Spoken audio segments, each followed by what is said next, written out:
Chef Braflan, bonsoir. Bonsoir. Bienvenue dans Entrevue, notre nouvelle émission sur YouTube, une émission web qui a démarré tout récemment. Je suis vraiment très contente de vous avoir pour ce portrait de chef. Ben moi, je suis heureux d'être là aussi. On est ce soir chez Maison Victoire, une adresse que j'apprécie tout particulièrement, un boutique hôtel de Pointe-à-Pitre tout récent qui brille en Guadeloupe pour son esthétique et son audace, ses idées. Vous étiez en résidence chez eux le mois dernier. C'est ça. C'est ça, j'étais en résidence pendant 3 soirs par semaine. Oui. Où l'idée était de partager avec les Guadeloupéens et de manière plus générale les touristes, etc. Mon style de cuisine. Oui. Qui est un mélange entre la cuisine caribéenne, du plateau caribéen d'Amérique centrale et la cuisine européenne plus vastement. Très bien, mais c'est justement la première question, cette identité culinaire, pour ceux qui ne vous connaîtraient pas, je sais que vous avez bossé à l'hôtel San Régis à Paris, une cuisine gastronomique, très élégante, raffinée. Pour ceux qui n'ont pas eu l'occasion de goûter encore à ce que vous faites à Paris, est-ce qu'il y aurait un produit que vous aimeriez particulièrement cuisiner ou un plat signature, que les gens puissent se représenter un petit peu les choses? Alors un produit en particulier, je dirais que de manière générale, j'aime bien le poisson. Oui. Après, sans être trop chicos et tout, j'aime beaucoup le homard. Ça me rappelle beaucoup la langouste qu'on a ici. C'est quelque chose que j'aime bien, entre la chair, le goût. C'est vraiment quelque chose que j'apprécie tout particulièrement. Et après, en général, recette, pas trop, mais j'aime beaucoup les sauces. J'aime beaucoup faire les sauces. Je trouve que c'est quelque chose de déterminant pour un plat. Je trouve qu'un plat sans sauce, c'est un plat un peu sans vie, mais que ce soit une vinaigrette ou autre, mais les sauces, voilà. Très bien. Quand vous étiez au San Régis ou dans d'autres établissements dans l'Hexagone, en Sologne par exemple, je sais que vous avez bossé dans un château en Sologne, est-ce que vous mettiez toujours cette petite touche caribéenne? Est-ce que vous vous autorisiez à le faire? Est-ce qu'on vous autorisait à le faire? Ou est-ce que vous restiez strictement la cuisine française classique? Alors, tout ce qui a concerné ces établissements, c'était des entrevues assez ciblées, c'est-à-dire qu'ils savaient déjà que j'étais un jeune chef, mais que j'avais aussi une identité culinaire. Et ça, je mettais un point d'honneur à en parler. Tous ces établissements, ces 2 établissements en l'occurrence, ont su dès le départ ce que je faisais. Donc oui, j'ai toujours osé mettre cette touche. C'est pas osé, j'ai toujours cuisiné comme je l'entendais. Mais après, le terroir aussi me donnait aussi des contraintes, on va dire des contraintes. Et aussi, que ce soit physique par les gens ou gustativement par rapport aux produits, etc.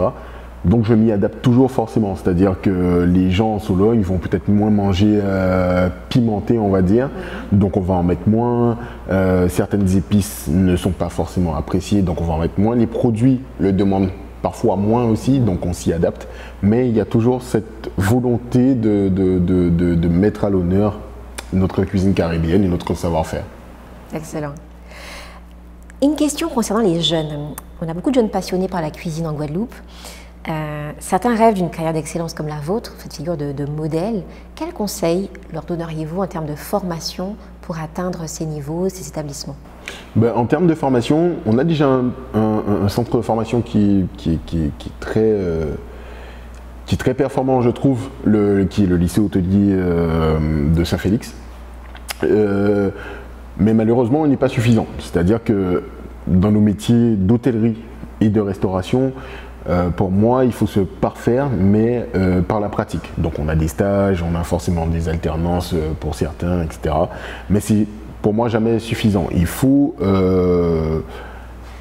choisir des entreprises qui correspondent à ce qu'on veut faire. C'est-à-dire qu'à la sortie du lycée hôtelier, ne pas forcément se précipiter vers l'établissement qui va nous payer ou machin. Il faut chercher un établissement qui nous correspond et qui va nous amener là où on veut aller. Moi, par exemple, l'idée c'était de faire de la cuisine gastronomique et de travailler dans des palaces ou éventuellement des restaurants étoilés. Malheureusement, nous n'en avons pas en Guadeloupe. Le choix a été assez rapide, c'était Paris, puisque c'est la ville au monde où il y a le plus de concentration d'étoilés et de restaurants aussi, avec une concurrence assez terrible. Mais c'est aussi l'endroit où on peut incuber un maximum de pratiques, de techniques et de rencontres gustatives. Donc voilà, donc si un jeune aujourd'hui par exemple a envie de faire de la street food, pour moi il doit cibler une ville et des établissements qui correspondent à ça, comme pour une formation post-bac ou etc. Oui. D'accord. Je sais que le Covid a changé beaucoup les pratiques chez les chefs. Beaucoup se sont mis à leur compte, sont des chefs privés. D'autres préfèrent encore rester dans les établissements plus classiques. Quels sont vos projets prochainement, ces mois prochains? Vous êtes de passage en Guadeloupe, vous repartez bientôt. De quoi avez-vous envie prochainement? Moi prochainement, ce serait d'avoir une étoile. Moi, mon rêve ultime, c'est quand même d'avoir une étoile au guide Michelin, avec mon style de cuisine. L'idée, c'est vraiment d'avoir cette étoile, de la ramener dans la Caraïbe.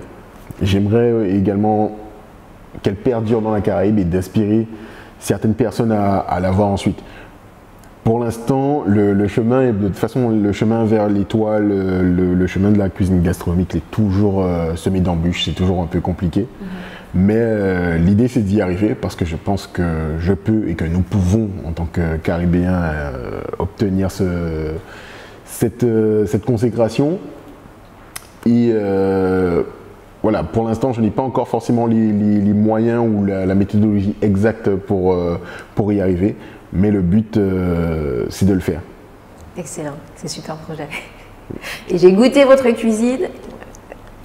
A priori, c'est dans la lignée.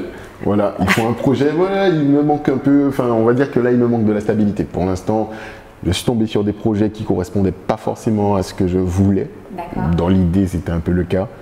En théorie, c'était parfait, mais ça ne l'était pas dans les faits. Donc maintenant, c'est vraiment d'avoir cette stabilité, puisque ça, c'est non négligeable. Et il faut de la stabilité pour avoir une étoile, et c'est ce qui me manque aujourd'hui, je pense. D'accord.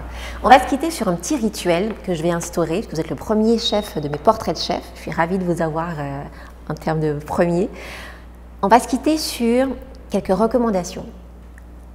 Quelles seraient vos tables du moment que vous nous recommanderiez en Guadeloupe, à Paris ou ailleurs, des tables qui font tilt? Alors, en Guadeloupe, il y a le restaurant Guatanou.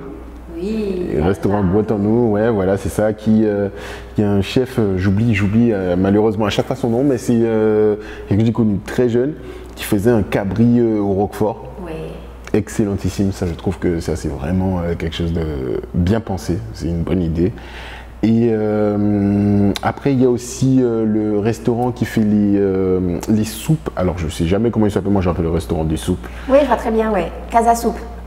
C'est pas celui-ci? Peut-être. Je sais pas. À Pointe-à-Pitre, oui, je crois que c'est ça. il fait une soupe de poisson qui est excellente. Il fait une soupe de lambi qui est excellente. Enfin, tout est bon. Il fait ses croûtons aussi. C'est un petit détail, mais ça, c'est quelque chose. Il les met à côté dans une boîte. Donc, en fait, tu as autant de croûtons que tu veux. Enfin, moi, je trouve que ça, c'est un détail qui est vraiment top. Sinon, on va dire que sur Paris, il y a le restaurant Les Résidents, où moi-même j'ai bossé, qui a un fonctionnement assez particulier, puisque ça change souvent de chef, donc souvent de gastronomie, et ça, c'est vraiment top, moi, je trouve. Après, une bonne table ou bruncher, par exemple, Boulogne, je trouve que c'est top. Boulogne, ça veut dire boulangerie ou manger. On peut avoir un buffet avec de la bonne viande, de la bonne charcuterie, et également du bon pain, parce que boulangerie ou manger, donc on a différents pains qui sont associés avec ce buffet, qui sont vraiment top. Et puis sinon, bon, c'est déjà pas mal. Déjà, c'est très très bien même. Merci beaucoup, chef Braflan. Merci et à vous. À bientôt. À bientôt. Au revoir.